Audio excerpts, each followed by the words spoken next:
ಈಗಾಗಲೇ ಹಿರಿಯ ಶಾಸಕರು ಯತ್ನಾಳ್ ಅವರು ನೇರವಾಗಿ ಅವ್ರನ್ನ ಮಾತಾಡಿಸ್ತಾ ಹೋಗ್ತೀನಿ ಸರ್. ಈಗ ಮುಸ್ಲಿಂ ಮೀಸಲಾತಿ ಬಿಲ್ ಅಂತ ತರಲಾಗಿದೆ, ಅದು ಅಸಂವಿಧಾನಾತ್ಮಕವಾದಂಥ ನಿರ್ಣಯ ಇವತ್ತು ವಿಧಾನಸಭೆ ತಗೊಂಡಿದೆ.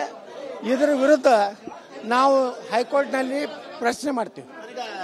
18 ಜನ ಶಾಸಕರನ್ನ ಅಮಾನತ್ ಮಾಡಲಾಗಿದೆ ಸರ್. ಅದು ನೋಡಿ, ಅವ್ರಿಗೆ ಭಯ ಇತ್ತು ಈ ಬಿಲ್ ತರುವುದ್ರ ಸಲುವಾಗಿ. ಅವ್ರಿಗೆ ಬಹುಮತ ಇರಲಿಲ್ಲ, ಯಾಕಂದ್ರೆ ಶಾಸಕರು ಕಾಂಗ್ರೆಸ್ಸಿನ ಶಾಸಕರು ಗೈರ್ಹಾಜರಾಗಿದ್ರು. ಅದಕ್ಕೆ 18 ಜನರನ್ನ ಇವತ್ತು ಹೊರಗೆ ಹಾಕಿ ಇವತ್ತು ಇದನ್ನು ಮಾಡಿದ್ದಾರೆ. ಈಗ 18 ಜನ ಈಗ ಹನಿ ಟ್ರಾಪ್ ವಿಚಾರ ಧ್ವನಿ ಎತ್ತಿದಕ್ಕೆ ಈ ರೀತಿ ಮಾಡಿದಾರ. ಹೌದು, ಅದೇ ಮುಖ್ಯ ಉದ್ದೇಶ. ಚೀಟಿಯನ್ನ ಕೊಡಲಾಯ್ತು ಅಂತ ಒಂದು ಆರೋಪ ಇದೆ ಸರ್. ಚೀಟಿ ಯಾರು ಕೊಟ್ಟರೋ ಗೊತ್ತಿಲ್ಲ ನನಗೆ ಸರ್. ನಿಮಗೆ ಹೆಂಗೆ ಈ ವಿಷಯ ಗೊತ್ತಾಯ್ತು? ಯಾಕಂದ್ರೆ ದೊಡ್ಡ ಮಟ್ಟದಲ್ಲಿ ಧ್ವನಿ ಎತ್ತಿದ್ರಿ ಆಗ್ತಾ ಇರುವಂತ ವಿಚಾರನ.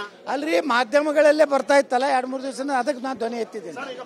ನಿಮ್ಮ ಹೋರಾಟ ಹೇಗೆ ಸರ್? ನಿಮ್ಮ ಹೋರಾಟ ಹೇಗೆ ಸರ್? ಈಗ ನಮ್ಮ ವಿರೋಧ ಪಕ್ಷ ನಾಯಕರ ನೇತೃತ್ವದಲ್ಲಿ ಸಭೆ ಮಾಡಿ ವಿಚಾರ ಏನು ಹನಿ ಟ್ರಾಪ್ ವಿಚಾರನ ಕೇಂದ್ರ ನಾಯಕರ ಗಮನಕ್ಕೆ ತರ್ತೀರಾ? ತರ್ತೀರಿ, ಎಲ್ಲಾ ಮಾಹಿತಿ ಕೊಟ್ಟು ಕಳಿಸ್ತಾ ಇದ್ದೀವಿ. ಇದಿಷ್ಟು ಶಾಸಕರ ಅಂತ ಯತ್ನಾಳ್ ಅವರ ಮಾತು. ಕ್ಯಾಮರಾಮನ್ ಅಶೋಕ್ ಜೊತೆ ಸುನಿಲ್, TV9 ಬೆಂಗಳೂರು.